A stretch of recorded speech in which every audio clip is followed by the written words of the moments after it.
Добрий день всім. Я вітаю вас у медіа. Good afternoon, everybody. Glad to welcome you at Ukraine Media Center. Just to remind you that we are supported by the Ministry of Defense of Ukraine and Ministry of Internal Affairs of Ukraine. Now, brief schedule for today's briefing. At 2 p.m., we'll have First Strong Captain Natalia Gumenyuk with us, Head of Joint Coordination Center of Defense and Security Forces for Southern part of Ukraine. We'll discuss with Natalia the situation in south of Ukraine and Black Sea region. At 3 p.m., we'll have Alexander Matozyanik with us in our studio, spokesman of the Ministry of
And on the boundary between Luhansk and Kharkiv Oblast, airplanes are down, so we maintain our defense. And now about evacuation. We are carrying out evacuation.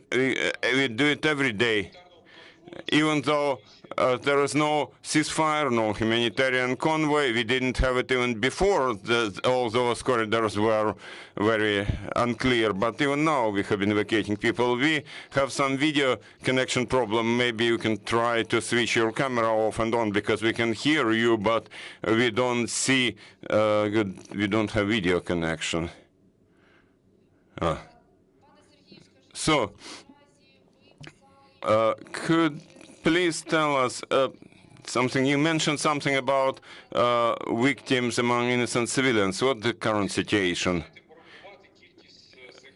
If one tries to calculate the number of victims, the number of losses among innocent civilians, it's just impossible to calculate, because we have terrible situations, very difficult situations. For example, in Popasna and Drubizhna, where there is combat action right in those cities, people are just burying their neighbors or acquaintances or relatives in their backyards. It's impossible to calculate. We have official statistics about 200 people who died, but the actual numbers are much higher. I can just name one example. One shelling of Lysychansk, in that one case, because of that shelling, almost 10 people died. They were just torn into fragments, and it took us 2 days to gather them because the shelling continued there. In Hirske, in that community, the situation there is also terrible. All those towns and villages around the town of Hirske are shelled, have been shelled all the time, continuously for 2 months. There is no one day without shelling. A lot of people died, and their bodies are just in the streets. It's impossible to collect them. It's impossible to count them, unfortunately. Yes, indeed, this is a terrible situation. What about wounded people? Is it possible to provide them with medical care, or you organize evacuation for such people? We have 2 hospitals which work in Severodonetsk and in Lysychansk. They have all the necessary medicines. We have supplied with them additional ambulance cars, because nowadays cars are just like expendables. Any shelling may destroy a lot of equipment. a lot of vehicles. So we keep a reserve of several ambulance cars for both Lysychansk and Severodonetsk. We have collected fuel from various places, and we keep that reserve so that if our base is shelled, we would have a reserve.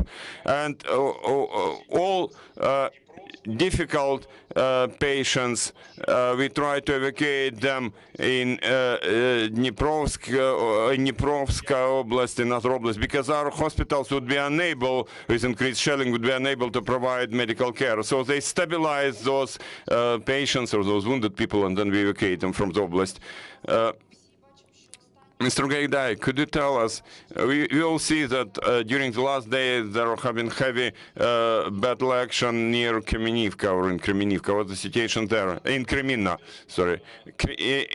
Unfortunately, by now those orcs, those aggressors, have already occupied the city of Kreminna. Our defenders had to withdraw because they were defending Kreminna for almost 2 months, and the enemy had already targeted pretty much every meter of our defense line. And everybody clearly understood that, you know, there is nothing to keep there, nothing to hold, and nothing to find, nowhere to find shelter. And now our warriors were dying without defeating the enemy. So they withdrew, and they stay in their new positions, and they continue fighting in the Russian army, but in a more effective way. Mr. Gaidai, we saw that people whom you managed to evacuate from Luhansk Oblast have already been in Kiev Oblast in normal, good conditions.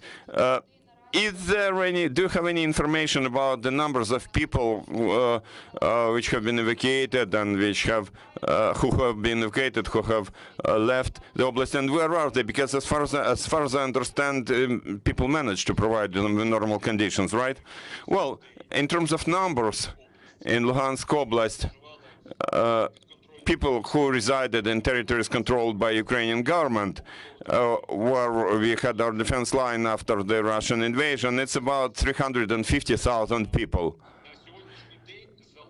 Now we have about 70,000 people in the whole Luhansk Oblast. People either left in their own cars, on their own, or using assistance from volunteers, from churches. And we managed to evacuate about up to 40,000 people. All those people are not going nowhere. They go to Western Ukraine. They are all provided with accommodation, so they have a place to live.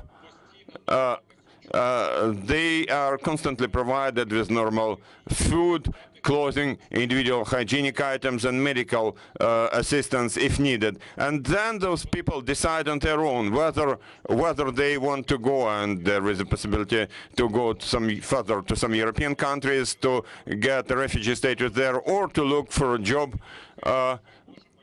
or just to wait until we win and territories are deoccupied and they will be able to return to their homes, to their apartments, if those still exist. If not, then, you know, now the government has been developing a program for fast construction, and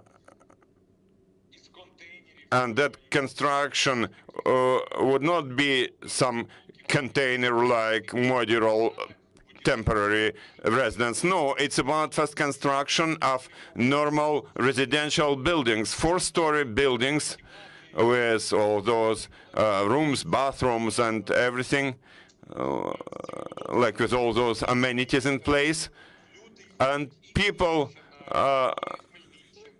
can go to Kiev Oblast, to Khmelnytsk, Ternopil, Transcarpathia, and Lviv Oblast. Many oblasts have been helping us and accepting our people. Now evacuation has slowed down in that there are people who almost do not want to leave. For some reason, they are sure that somehow it will not affect them.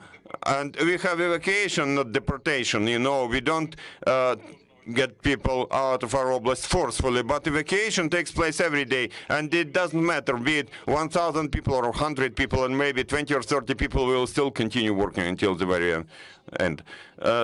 Mr. Haidai, according to your calculations, how many people remain in the oblast? Approximately 70,000. 70,000. If you calculate, if you count all those towns and villages, it's about 70,000 people.